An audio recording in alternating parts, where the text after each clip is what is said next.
जयपुर से खबर है जहां प्रदेशवासियों को आज सहना पड़ सकता है तेज गर्मी का सताव। मौसम विभाग के मुताबिक आज से अगले 3 दिन तक शुष्क रहेगा मौसम। पश्चिम से आने वाले गर्म हवा से बढ़ेगा राजस्थान में तापमान और ऐसे में बीकानेर, जोधपुर, कोटा और जयपुर संभाग के जिलों में हीट वेव चलेगी। बाड़मेर, जैसलमेर, जोधपुर, बीकानेर, चूरू, नागौर, झुंझुनू, कोटा और बारां में तापमान सामान्य से ऊपर जा सकता है। 7 से 8 मई को दिन गर्म रहने के साथ ही यहां हीट वेव चलने की भी संभावना है।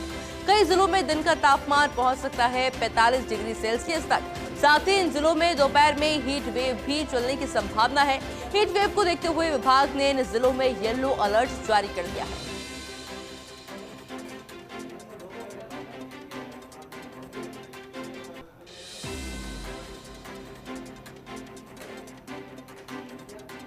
और देखिए तमाम जिले जिसमें हीट वेव चलने की संभावना है। हीट वेव को देखते हुए विभाग ने येलो अलर्ट भी जारी किया है।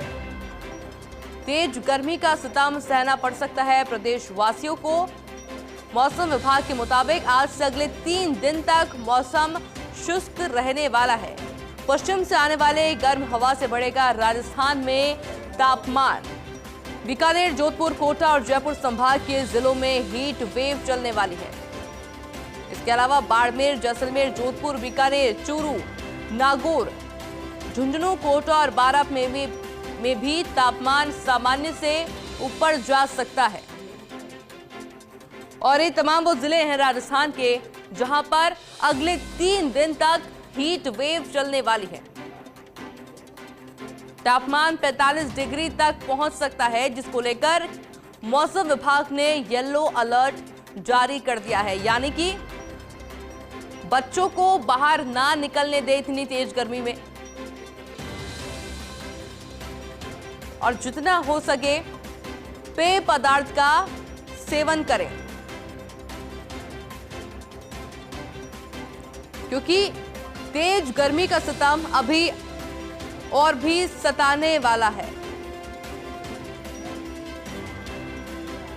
और इसी खबर पर अधिक जानकारी के लिए मेरे साथ सीनियर रिपोर्टर जियाउद्दीन भी जुड़ चुके हैं। जियाउद्दीन, क्या कुछ जानकारी मौसम को लेकर आपके पास?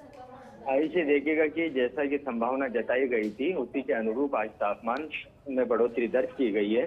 और खास तौर से जोधपुर, बीकानेर और कोटा अलग अलग संभागों के अंदर तापमान में बढ़ोतरी दी गई है। कुछ जगहों पे हीट वेव भी चल रही है और ऐसे के अंदर 1-2 दिन के अंदर ये तापमान में और वृद्धि होगी और ज्यादा हीट वेव चलेगी। ऐसे के पूरा राजस्थान के अंदर ये अपने उसके अंदर आएगा, क्योंकि 8 तारीख को एक वेस्टर्न डिस्टर्बेंस एक्टिव होगा जिसका असर कह सकते हैं कि पूर्वी राजस्थान के अंदर नजर आएगा और जिसके बाद बारिश होगी। लेकिन बारिश होने से भी राहत नहीं मिलेगी और ये कहा जा सकता है कि 7 मई से लेकर ये 7 तारीख से लेकर बाकी के जितने भी दिन बचे हुए हैं राजस्थान के लोगों को गर्मी से 2-4 होते रहना पड़ेगा। जी आइश। अच्छा जियाउद्दीन, कुछ जरूरी पॉइंट्स बताएंगे जिनको ध्यान में रखना बेहद जरूरी है आगे वाले 3 दिनों में लोगों को? देखिएगा, आगे वाले 3 दिनों में नहीं, पूरा मई का महीना ही इस तरह से रहने वाला है। क्योंकि जब तापमान में बढ़ोतरी होती है तो साफ तौर के अंदर जाहिर बात यह है कि दोपहरी के वक्त के अंदर जो पीक टाइम होता है गर्मी का 11 बजे से लेकर 4 बजे के बीच के अंदर घरों से बाहर ना निकलें। जरूरी काम हो तभी निकलें। अगर घर से बाहर निकलते हैं तो अपने सर को पूरी तरह से कवर करें और फिर उसके बाद अगर किसी तरह से जो पेय पदार्थ हो सकता है या कह सकते हैं कि जो पानी का ज्यादा से ज्यादा सेवन करें। उसके अलावा छाछ और अन्य लिक्विड जो होता है उसका यूज करें। भूखे पेट घर से बाहर न निकलें और लू लग जाए ऐसे में तुरंत डॉक्टर की सलाह लें और उपचार कराएं। इसी को लेकर भी समय समय पे एडवाइजरी जारी की गई है, चाहे स्वास्थ्य विभाग हो या डिजास्टर मैनेजमेंट हो। तमाम विभागों की ओर से अलग अलग वक्त के ऊपर अलग अलग तरह की एडवाइजरी जारी की जाती है और उसका पालना करना भी जरूरी है। फिलहाल चूंकि मई के महीने के अंदर ज्यादातर जो केसेस आते हैं वो लू के आते हैं, हीट स्ट्रोक के आते हैं। इसी वजह से लोगों को खासी परेशानी का सामना करना पड़ता है। जी बिल्कुल जियाउद्दीन, बहुत बहुत शुक्रिया आपका तमाम जानकारी के लिए।